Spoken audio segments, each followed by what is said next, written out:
Democrats and Republicans are not just deeply divided on the facts, they may literally be seeing two completely different worlds. Gallup polling going back 2 decades shows there is a stark and widening political divide on a whole range of issues. But now a growing number of researchers are coming around to the idea that politics actually alters people's perceptions. We decided to put that idea to the test. They want to destroy this country. If you've been following politics this year, this president is a vindictive man. He's determined to stoke division and chaos. He's in his damn basement again. You may find yourself wondering, what exactly is wrong with people? All they can do is spew hatred. Are they just not seeing what you're seeing? Fascists ruining this country. Well, we decided to find out. And we're going to show you 2 video clips, and you just tell us what you see. Will do. We showed identical clips to both Trump supporters and Biden supporters. Starting with this clash between police and Black Lives Matter protesters. Almost everybody had a strong reaction. That's terrible. This is awful. This shouldn't be.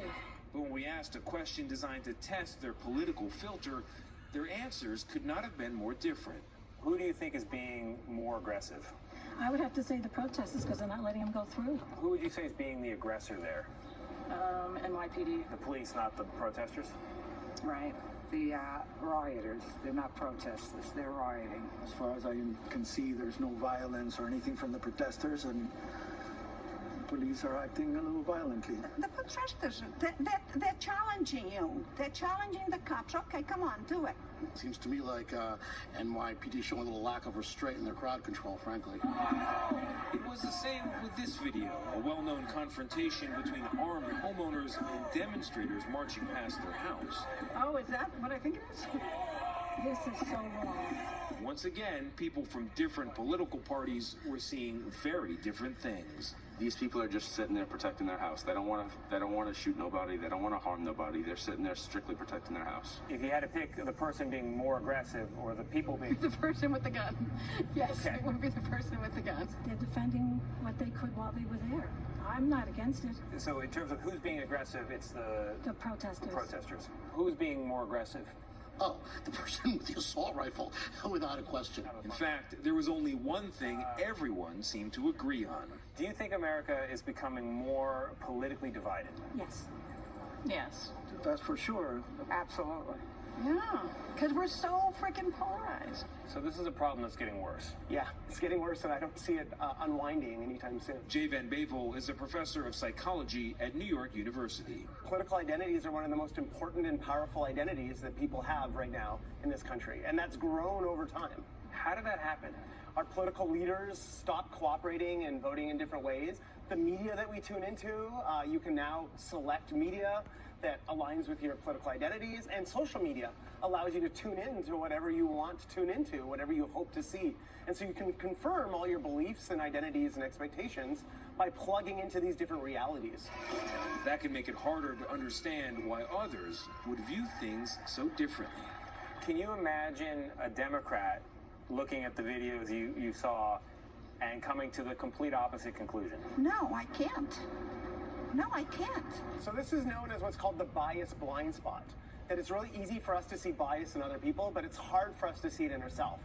Even though other people around us, our friends and family and colleagues, can see when we're biased, we have a hard time seeing it. We think we're rational. What does it mean for our government, for our democracy, for our country, if we can't look at a shared reality?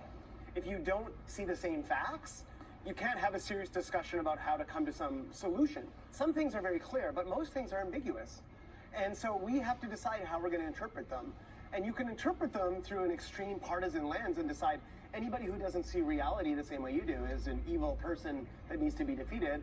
Or you could pause and ask yourself, am I seeing it the right way? Am I seeing it the only way? And why are they seeing it differently than me? Yeah, the key there is pause. Yes, yeah. Pause and ask yourself, what are you looking at? And are you seeing it the right way? Is there another way to look at it? But The reality is that in the moment we're living in, you can show people the very same video and they can come to opposite points of opinion on To it. that point of pausing, social media works so quickly and people react so fast that there isn't a lot of pausing anymore. In fact, quite the opposite. There's a lot of rushing to conclusions and judgments. The bias blind spot is very scary, but when the professor said if you don't see the same facts, that's the thing, Tony. How do we get past this if we don't even see the same How facts? do we run a government if we don't have a shared reality?